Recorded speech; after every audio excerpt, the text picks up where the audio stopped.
The savior of rap, King Kendrick, is back. He just dropped a Drake diss track, and on it he rapped, "Drake, deep down I know you really won, but the battle has just begun. Not Like Us was fun, but with this next one, you're done." Nah, I'm just playing, but drop a like if you like those bars. And unfortunately, it's been almost 4 months since we've heard from Kendrick after he dropped Not Like Us. He saved hip-hop with that track, and I thought he'd come and save the summer with a new album, but unfortunately, it's been crickets from him all summer. And on an even more unfortunate note, we've heard 14 tracks from Drake since this battle has ended. I'm just kidding again. Some of those tracks were pretty decent from Drake, but he was taking some subliminal shots at Kendrick on his most recent record, which has sparked up some rumors from some decently credible sources that new music from Kendrick is on the way, and we may see a second round in this battle. Or, I mean, you could technically call it like a 5th round in this battle, considering how many records both Drake and Kendrick have dropped. But yeah, in this video, we gotta touch on some important things. Will Kendrick be dropping some new music soon? Will he be dissing Drake? Has he been milking the success of his Not Like Us record? And everything else beef related. Now, this is gonna be my last video on Drake and Kendrick for the next little while. Got some really cool documentaries for you guys on the way. And unless one of these guys takes a shot at each other, I mean,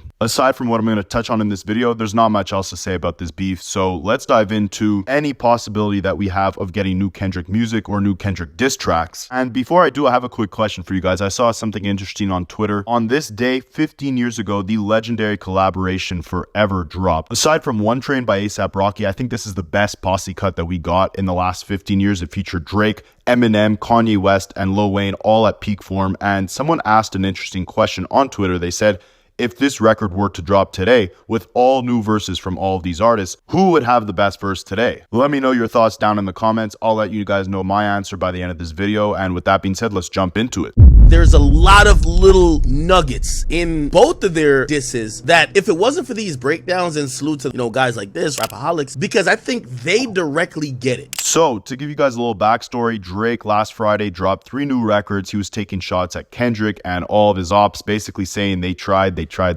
but I'm still up. They couldn't defeat me. My therapist had to quit because I keep talking about beef. All of these guys are dissing the same artist that put them on, that gave them their biggest hits. And he was pretty confident in saying that everyone tried to destroy him, but he's still on top. Now, after all this tough talk from Drake on these new records, Akademiks went on stream and said he heard from a credible source that Kendrick is coming with new music soon. He claims to have strong connections with a lot of people within Kendrick Lamar's marketing team, and any new music information that Akademiks got came from those sources. Shortly after that, this guy by the name of Mac Burridge, pardon me if I'm butchering that name, he posted a screenshot on Twitter of an alleged conversation between him and Kendrick Lamar, where he's asking Kendrick, is the album coming soon or are you just on demon time? In this alleged conversation, Kendrick Lamar responded by saying, we're coming. Again, it's important to take this with a grain of salt, but according to people online, this is Kendrick Lamar's cousin, and he's revealed information about Mr. Morale and the Big Steppers before it was released. And so again, this could be BS, but if he really is Kendrick's cousin or has revealed information about Kendrick music in the past before it came out, then it's very possible that between what he's saying and what Akademiks is saying, we may very well be on the cusp of getting new Kendrick Lamar music. In the past few months, close collaborators with Kendrick have confirmed that he is working on a new album, and before he ever released a diss track back in like April, people within the industry were saying that he was going to couple his new diss tracks with an album. So again, this part is all speculation. However, we do know from industry sources that he has been working on new music. He previewed new music in his Not Like Us music video, which we're going to touch on later in this video. And I think it'd be very unlike Kendrick Lamar to just pop out randomly, say F the big 3, it's just big me,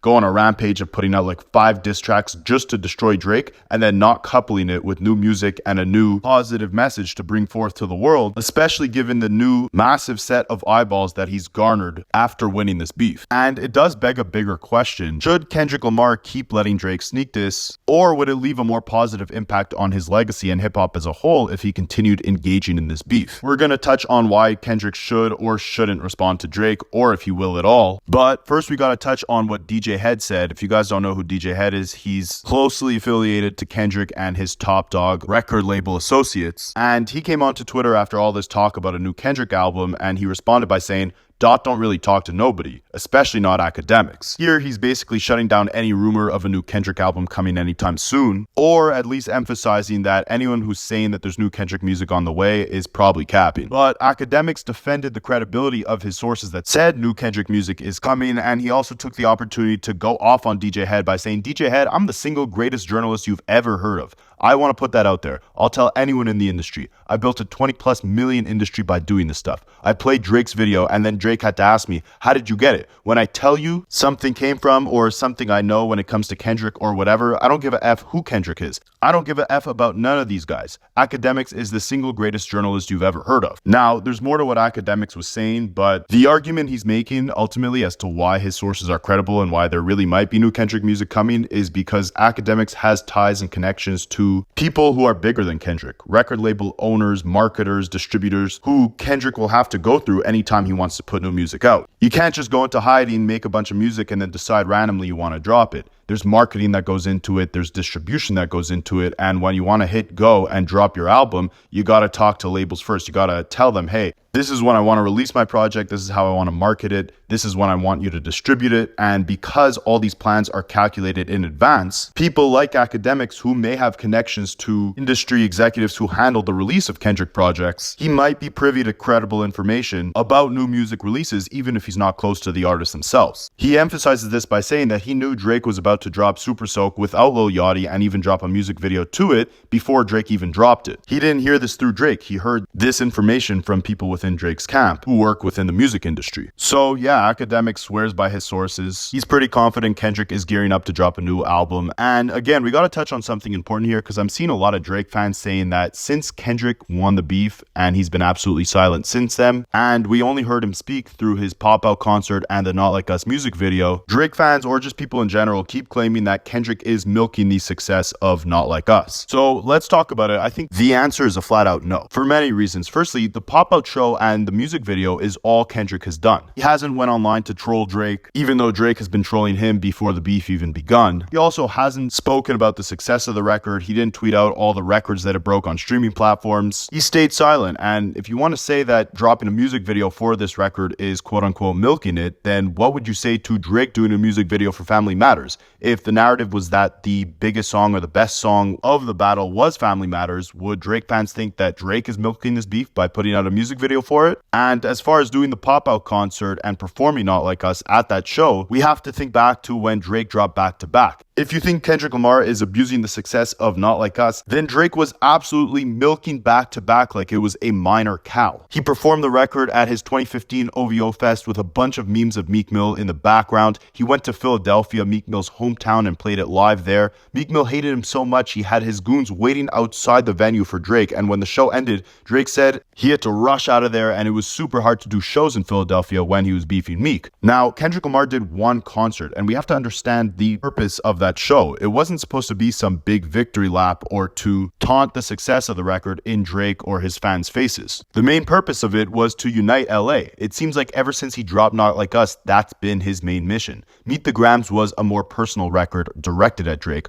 Obviously, he was burying him alive on Not Like Us as well, but between the production by DJ Mustard, the ode to Tupac, the flow Kendrick's using that's reminiscent to Draco the Ruler's flow, the third verse about colonizing a culture you're not a part of, and the hook repeatedly saying they not like us, that record felt like as much of an attempt to unify and bring pride to LA as it did to destroy Drake. And the pop-out show and Not Like Us music video that followed played that same role. While there were moments where he was stomping on Drake's grave by performing Not Like Us 6 times, the concert was more about showcasing LA talent, bringing rivaling gang members on stage together, assembling the California Avengers to perform and unite the city. And while the Not Like Us music video obviously had many references to Drake and their beef with, Kendrick breaking an owl pinata, doing hopscotch like A minor, etc., it was also a dedication to his city. There were scenes that were being filmed outside the Compton Courthouse, the famous Tam's Burgers in California. There were appearances by DJ Mustard and all of Kendrick's TDE label mates, and there were scenes with thousands of people dancing and surrounding Kendrick. The music video was most definitely an ode to his city, and I say all that to say Kendrick's main mission has been to uplift and bring his community together while simultaneously tearing down what he perceives to be a very toxic, predatory figure within the industry, which is Drake.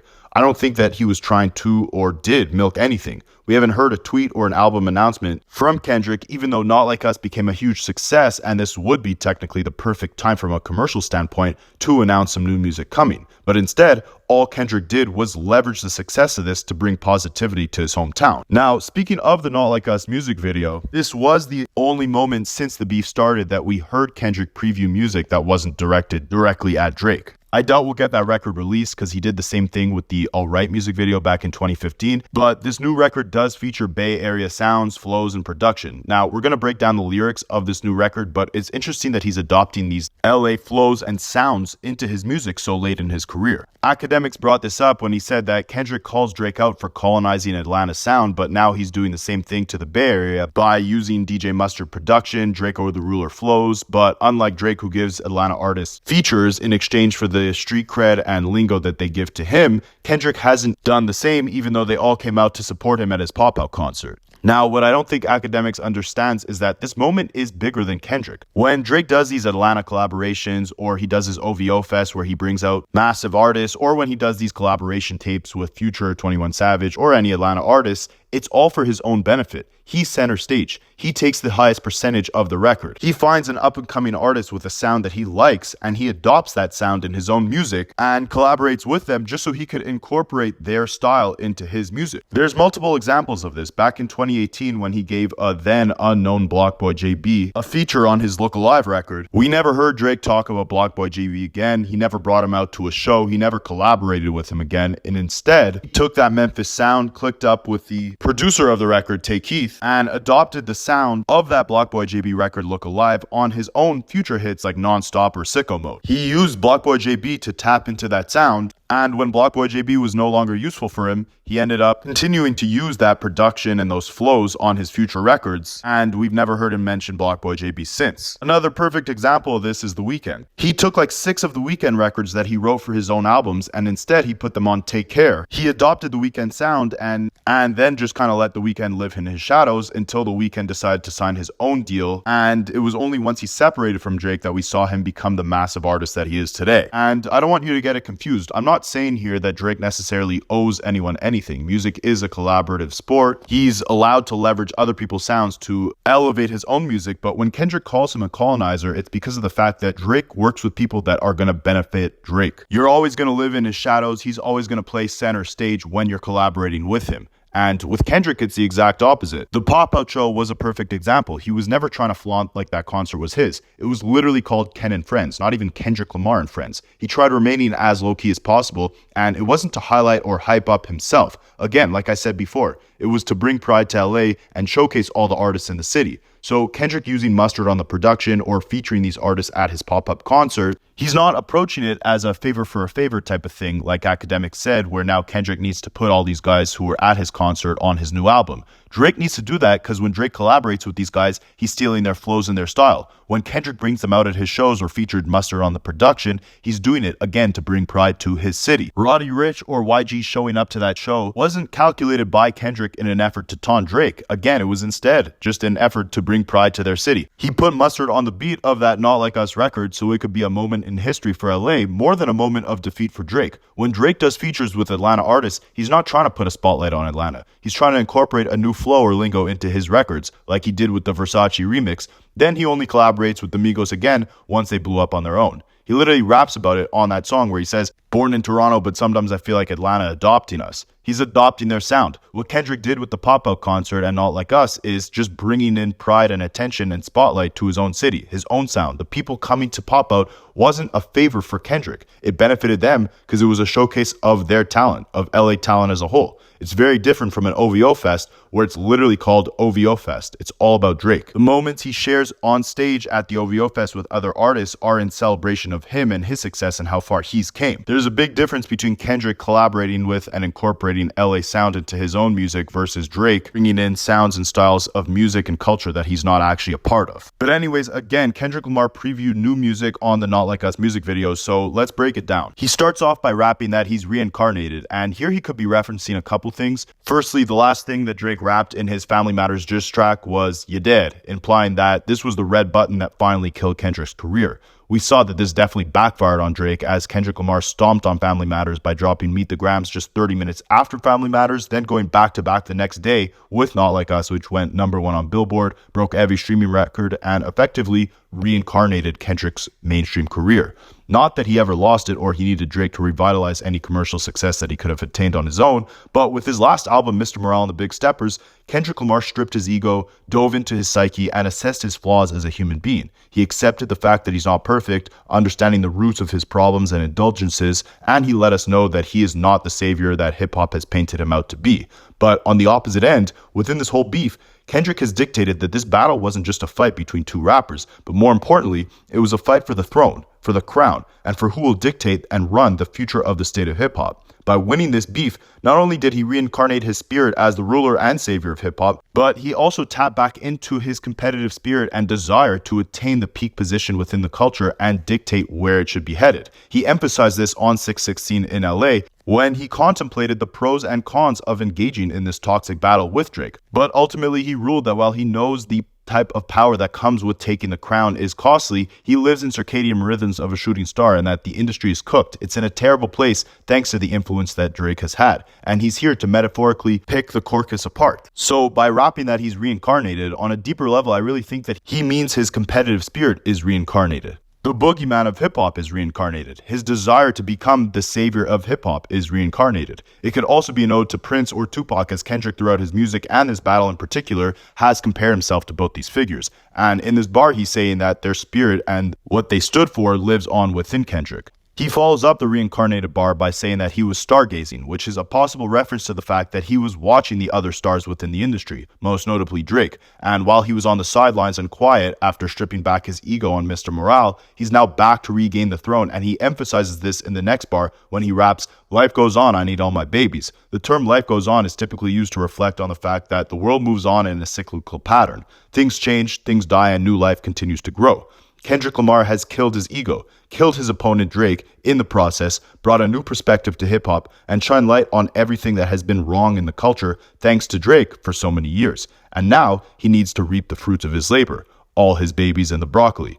Both babies and broccoli represent growth. So this could be a reach, but I think that what Kendrick Lamar is saying here is that hip-hop as a whole has been reincarnated thanks to his stargazing. Thanks to him taking down Drake and stripping back everything that was wrong within the genre and the biggest star within it, he now wakes up looking for the broccoli and needs his babies, which is a double meaning for Kendrick and the culture as a whole, needing growth and evolution. And he then goes on to rap, IP ownership, the blueprint is by me, Mr. Get Off, I get off and mop feet. And here he's speaking to Drake's criticisms in his diss track Push-Ups, where he called Kendrick out for having to give up half of the profits of his music to his old record label, Top Dog Entertainment. Kendrick Lamar recently left the label and started his own collective, PG Lang. This is where his new music will be released, and so like Kendrick mentioned, he's now reincarnated. He's in a new situation and all his IP, his intellectual property, is now owned by him. And the blueprint for change and the positive direction that hip-hop will now grow in after this battle is all thanks to Kendrick. Again, a lot of this could be a reach, but I ultimately think what Kendrick was saying in these bars is that the competitive spirit and positivity within hip-hop has been reincarnated, and now we need to wake up and look for that growth. And on the flip side, Drake's competitive spirit has definitely also seemed to be reincarnated, as he, again, was throwing out multiple subliminal shots